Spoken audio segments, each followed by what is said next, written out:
नमस्कार, आप देख रहे हैं आज तक। मैं हूं आपके साथ रोहित सरदाना। पिछले करीब 2 हफ्ते से ज्यादा का वक्त हो चुका है जब देश के अलग अलग हिस्सों और खासकर पंजाब, हरियाणा और उत्तर प्रदेश से आए किसानों ने देश की राजधानी दिल्ली की सीमाओं को घेर रखा है। 6 दौर सरकार और किसानों के बीच बातचीत हो चुकी है, लेकिन अब भी रास्ता निकला नहीं है। बल्कि स्थिति अब यह आ चुकी है कि किसान अब अपने आंदोलन को और तेज करने की चेतावनी दे चुके हैं। इसीलिए आज दिन भर आज तक कर रहा है किसान पंचायत, जिसमें देश की अलग अलग राजनीतिक पार्टियों के नेता, किसानों के नेता आज तक के मंच से आकर अपनी बात कहेंगे, देश की जनता तक और देश की सरकार तक अपनी बात को पहुंचाएंगे। और हमारे साथ किसान पंचायत में इस वक्त आ रहे हैं रणदीप सुरजेवाला, कांग्रेस पार्टी के मीडिया प्रभारी हैं, हरियाणा से आते हैं, खासतौर पर इसलिए क्योंकि किसान परिवार से आते हैं। किसान पंचायत में कांग्रेस के नेता और किसानों के प्रतिनिधि के तौर पर उनकी भूमिका बेहद अहम। स्वागत है रणदीप सुरजेवाला आपका आज तक पर। बहुत बहुत शुक्रिया रोहित जी।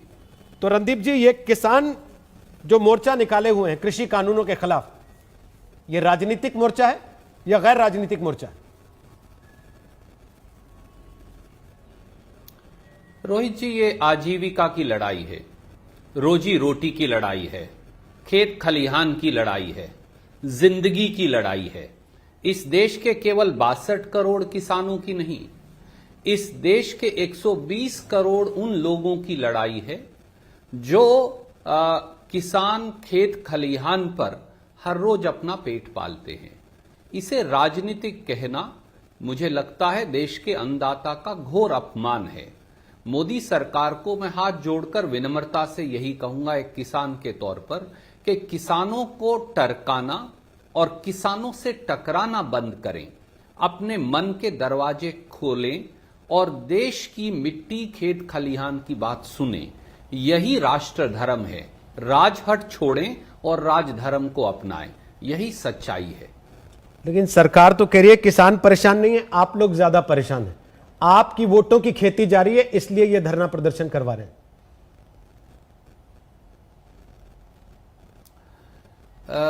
रोहित जी, ये जब काले कानून बनाए तीनों खेत विरोधी, तो इन्हें रात के अंधियारे में कैबिनेट में कोविड के जमाने में अध्यादेश से सरकार क्यों लेकर आई? पहला सवाल। क्या किसी किसान संगठन ने इसकी मांग की कि ये कानून लेकर आए जाएं? जवाब नहीं में है। क्या किसी राजनीतिक दल ने कहा कि ये कानून लाए जाएं? जवाब नहीं में है।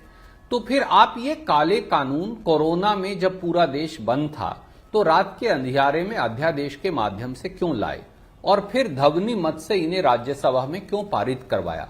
अगर ये कानून किसान पक्षधर हैं तो पूरे देश का किसान आंदोलनरत क्यों है? एक किसान संगठन बता दीजिए जो इन कानूनों के हक में हो। जब पूरे देश का 62 करोड़ किसान ये कह रहा है विनम्रता से मोदी जी को और मोदी सरकार को कि भैया ये कानून जो हैं ये खेती को मारने वाले हैं और पूंजीपतियों की ड्योढ़ी पर खेती को बेच देने वाले काले कानून हैं, तो सरकार इन कानूनों को खत्म क्यों नहीं कर रही? सवाल बड़ा सीधा है और एक छोटा सा पहलू और जुड़ा है। खेती प्रांत का सब्जेक्ट है, तो मोदी जी उस पर कानून बना ही नहीं सकते थे। सरकार ने व्यापार की जो क्लॉज है कंकरेंट लिस्ट में, उसे यूज कर खेती पर कानून बना। सरकार व्यापारियों के लिए कानून बना रही है 5। हम कह रहे हैं कि 62 करोड़ खेत मजदूरों, गरीबों, अनुसूचित जाति, पिछड़े वर्गों और किसानों की बात सुनो। अंतर केवल यही है। अगर ये राजनीति है तो हम बार बार करेंगे, क्योंकि देश के 62 करोड़ लोग, देश का अन्नदाता किसान और मजदूर राजनीति नहीं राजधर्म की बात कर रहा है और मोदी जी राजहट की। राजहट छोड़ें, राजधर्म अपनाएं। हमारी नहीं तो कम से कम वाजपेयी जी की सलाह ही सुन लें प्रधानमंत्री जी, ये विनम्र उनसे निवेदन है। लेकिन वो जवाब में ये कह रहे हैं कि आप हमारी नहीं सुनते तो सोनिया जी की सुन लें, क्योंकि कांग्रेस के घोषणा पत्रों में बार बार इन्हीं चीजों का जिक्र आया है और साथ साथ वो आपके समय के मंत्रियों के बयान भी सार्वजनिक कर चुके हैं, जिसमें सरकार का दावा यह है कि आप यही सब चाहते थे। फिर अब क्या बदल गया? आपको सवाल के लिए साधुवाद, बहुत सार्थक सवाल है क्योंकि ये भ्रम फैलाया जा रहा है। कांग्रेस के घोषणा पत्र की शायद अगर मोदी जी और उनके मंत्रीगण गोयल साहब और तोमर साहब क्लॉज 11 भी पढ़ लेते तो हमने साफ तौर से लिखा, आज जो अनाज मंडियां हैं, और आप और मैं दोनों ग्रामीण पृष्ठभूमि से आते हैं, आज अनाज मंडियों की परिधि या उनका एरिया 30 से 50 किलोमीटर के बीच में है। किसान को 30 किलोमीटर तक भी अपनी फसल ले जाने में दिक्कत है। हमने कहा कि हम फार्मर मार्केट बनाएंगे ग्रुप ऑफ विलेजेस पे, यानी एपीएमसी एक्ट को फार्मर मार्केट का नाम देकर इसे और स्ट्रेंथन करेंगे। इसे खत्म करने की बात नहीं की गई। नंबर 2, ये प्रांत का विषय है। केंद्र सरकार क्यों पूरा कृषि का 25 लाख करोड़ का व्यवसाय 5 उद्योगपतियों के हाथ में देना चाहती है? भारतीय जनता पार्टी की सरकार, इसीलिए वो ये कानून बना रहे हैं। मेरा सीधा सा ये कहना है, क्या कांग्रेस के समय में ऐसा कोई काला कानून बनाया गया? जवाब नहीं में है। क्या कांग्रेस के समय में कोई ऐसा काला कानून लागू किया गया? जवाब फिर नहीं में है। क्या कांग्रेस ने एमएसपी दी और 150% तक दी? जवाब हां में है। तो मोदी जी अब कांग्रेस के कंधे से बंदूक क्यों चला रहे हैं? भारतीय जनता पार्टी इसमें क्यों वाद विवाद में पड़ी है?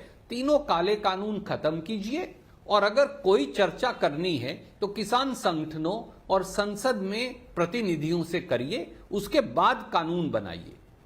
जिन उद्योगपतियों के बायकॉट की आज आप कॉल दे रहे हैं, उन्हीं में से एक के लिए अमरिंदर सिंह ने खुद ट्वीट किया था कि देखिए इनके साथ हम बढ़िया टाई अप कर रहे थे, इतना बड़ा सौदा हो रहा था, वो अकालियों की वजह से खारिज हो गया।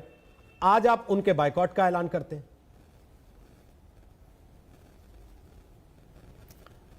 सवाल उद्योगपतियों का है ही नहीं। मैं आपसे बहुत विनम्रता से निवेदन करूं, देखिए जब अनाज मंडियां खत्म हो जाएंगी तो किसान को न्यूनतम समर्थन मूल्य मिलेगा कैसे, देगा कौन और मिलेगा कहां? ये 3 सवाल हैं जो बार बार राहुल गांधी जी ने, कांग्रेस ने और हमने पूछे हैं कि जब अनाज मंडी नहीं होगी तो किसान को एमएसपी कौन देगा, कैसे मिलेगा और कहां देगा? कृषि सेंसस 2015-16 के मुताबिक 15 करोड़ किसान हैं, आज वो 18 करोड़ आंकड़ा पहुंच गया है। क्या 18 करोड़ खेत में जाकर एफसीआई एमएसपी पर फसल खरीद सकती है? वो तो 42,000 अनाज मंडियों में नहीं खरीदती, तो किसान को एमएसपी नहीं मिलेगा। दूसरा, जब फसल खरीदी ही नहीं जाएगी सरकार के द्वारा, तो वो जो 82 करोड़ राशन की दुकान पर 2 रुपए किलो का अनाज लेने वाले लोग हैं, उन्हें वो राशन की दुकान पर अनाज मिलेगा कैसे? और एक तीसरा छोटा सा पहलू है, रोहित सरदाना जी अपनी सब्जी, प्याज, टमाटर इत्यादि लेकर आते हैं, आप नहीं लाते होंगे तो भाभी लाती होंगी। कोई ऐसा किसान बताइए, पंजाब हरियाणा छोड़ दीजिए, पूरे देश में, जिसे 8 रुपया किलो अपने आलू या प्याज का भाव या 10 रुपया किलो मिला हो। आपको तो वो 50 रुपया किलो मिलता है। किसान की गेहूं तो 19 रुपया किलो पर आप खरीदते हैं सरकार। आप जब मॉल से या दुकान से आटा खरीदने जाते हैं तो आपको 40 रुपया से लेके ब्रांडेड आटा 70 रुपया किलो तक मिलता है। ये कंपनियां ये चाहती हैं कि आम आदमी, रोहित सरदाना और मेरे और जो आपके दर्शक हैं उन जैसे लोग, उनको वो आटा जो किसान को 19 रुपए किलो से भी कम पर खरीदा जाएगा गेहूं, वो आटा 125-150 रुपया किलो पर मिले। इसलिए ये लड़ाई किसानों की नहीं रोहित जी, ये लड़ाई उद्योगपतियों की भी नहीं, ये लड़ाई इस देश के 120 करोड़ लोगों की है, जो वो किसान दिल्ली के चारों तरफ बैठकर लड़ रहा है। वो फसल की कीमत तो चाहता है, पर फसल की कीमत के साथ साथ वो ये भी चाहता है कि जब रोहित सरदाना जी और उनकी धर्मपत्नी, जब कोई आम आदमी बाजार में आटा, दाल, चावल, सब्जी लेने जाए तो उसे जायज रेट पर मिले। जब ये सारा 25 लाख करोड़ का व्यापार 5 उद्योगपतियों को मिल जाएगा तो फिर वो 125-150 रुपए पे आटा आपको मिलेगा और 80 और 100 रुपए पे आपको आलू और प्याज मिलेगा। ये है लड़ाई इस देश के किसान की, जो इस देश के आम जनमानस की लड़ाई भी है। आपने राहुल गांधी का जिक्र किया, थोड़ी देर पहले उन्होंने ट्वीट किया है जिसमें उन्होंने 11 किसानों की मौत के दावे वाली अखबार की एक क्लिपिंग को ट्विटर पर पोस्ट किया और लिखा कि कृषि कानूनों को हटाने के लिए हमारे किसान भाइयों को और कितनी आहुति देनी पड़ेगी। सर, नोटबंदी के दौरान भी ऐसे ही दावे हुए थे, उसके बाद उत्तर प्रदेश का चुनाव हुआ, रिजल्ट क्या रहे आपने देखा। इसके बाद जब मजदूरों का पलायन हो रहा था लॉकडाउन के समय, उस समय भी ऐसे ही दावे हुए थे। उसके बाद बिहार का चुनाव हुआ, उसका नतीजा भी आप जानते हैं कि क्या हुआ। इस तरह के दावों की प्रामाणिकता पर हमेशा से सवाल उठते रहे और आरोप यह लगता रहा कि राहुल गांधी मौत की संवेदनशीलता को भुनाने की कोशिश करते हैं। आपका जवाब? रोहित जी, क्या ये सच नहीं कि नोटबंदी के समय 150 से अधिक देशवासियों की लाइन में खड़े होकर मौत हो गई? क्या उसके लिए कोई जिम्मेवार नहीं? क्या प्रधानमंत्री और भाजपा सरकार को संवेदनशील नहीं होना चाहिए था? आज ये साफ हो गया कि जो राहुल गांधी कहते थे वो सही है, नोटबंदी एक फेलियर साबित हुआ। जीएसटी को रात को घंटियां बजाकर लागू किया गया। आज आप दुकानदार के पास जाइए, वो त्राही त्राही कर रहा है जीएसटी से।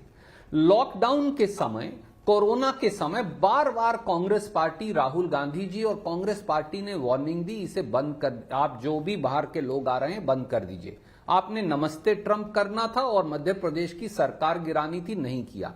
कितने लोग मर गए इस देश में? जो लोग मरे हैं कोरोना से, उनके लिए क्या कोई जिम्मेवार है या नहीं? और 11 किसान मरे हैं या नहीं? मैं खुद किताब सिंह चहल जी के गांव उझाना, जिला जींद में जाकर आया हूं। हमारे एक और साथी बड़ौदा से मरे हैं। इसी प्रकार से कितने किसानों की मौत हो गई। क्या इस देश के अन्नदाता की जान नहीं?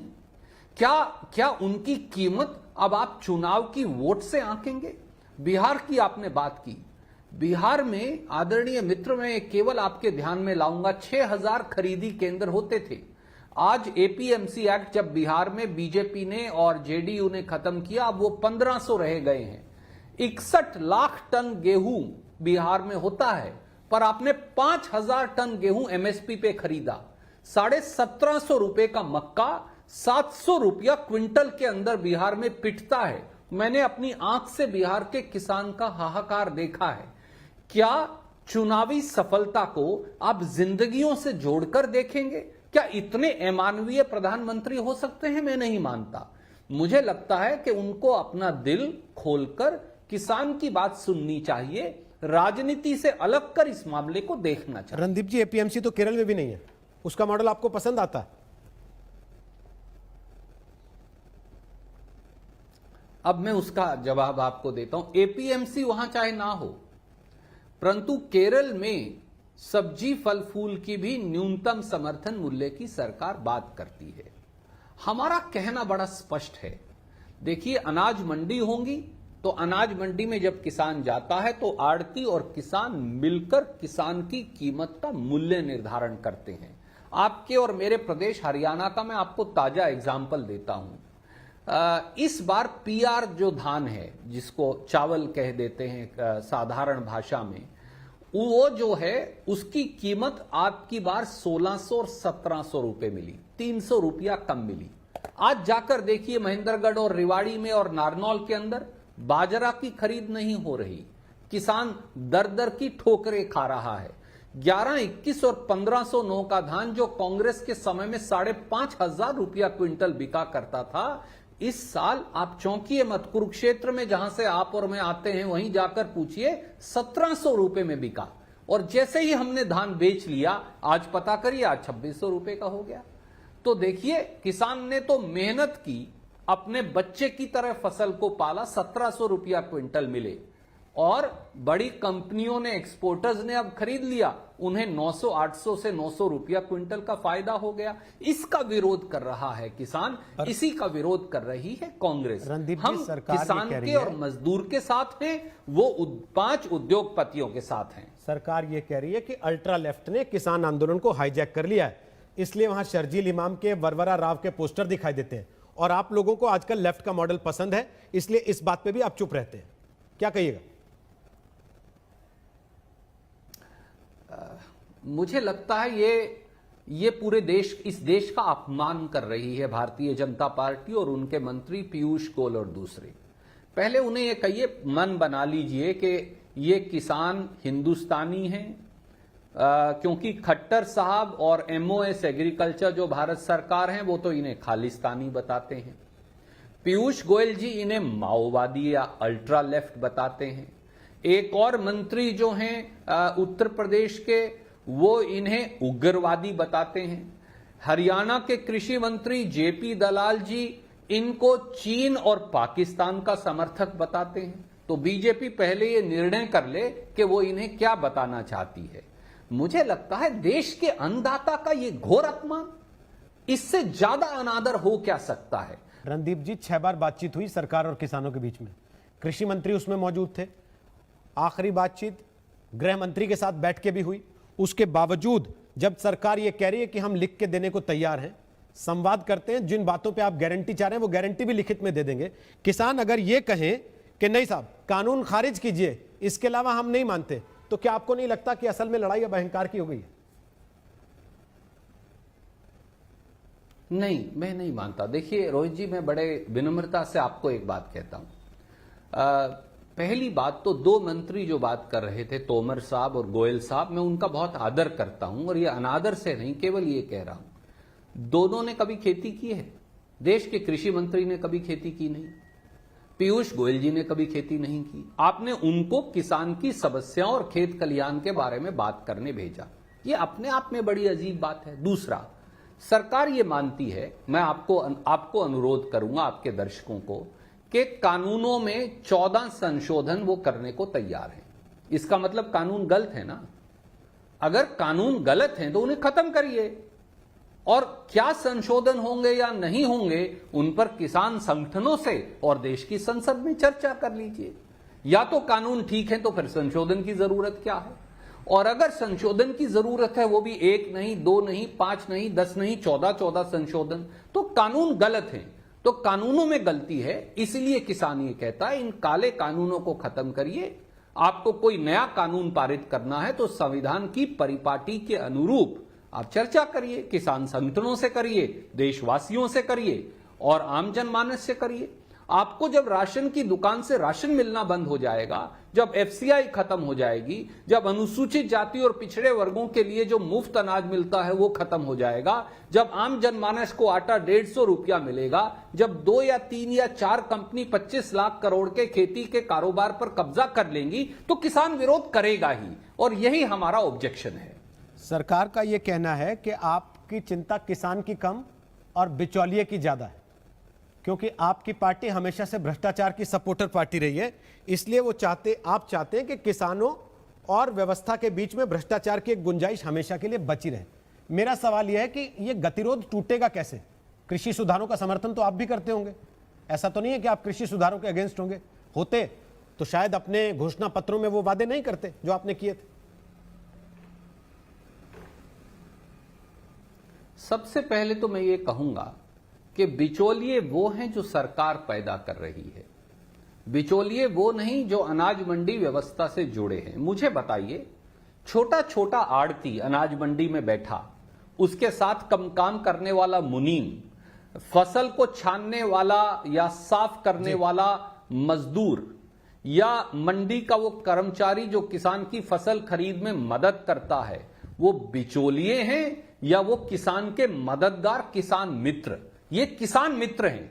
इन करोड़ों लोगों को जो अपनी आजीविका भी कमाते हैं और किसान को फसल की सही कीमत में मदद करते हैं, इन करोड़ों लोगों का अपमान कर रही है। गरीब मजदूर, अनुसूचित जाति और पिछड़े वर्गों के वो लोग जो किसान की फसल ट्रांसपोर्ट करते हैं, छानते हैं, सफाई करते हैं, मंडी में सफाई करते हैं, मुनीम का काम करते हैं, छोटे छोटे आड़ती हैं, तोलने वाले हैं, बोली लगाने वाले हैं और मंडी कर्मचारी हैं, वो बिचौलिए हैं जी। बिचौलिए वो 5 बड़ी कंपनी हैं जिनके साइलो का लाइसेंस देकर लॉकडाउन के अंदर पानीपत के अंदर 100 एकड़ के अंदर साइलो बनाए जा रहे हैं।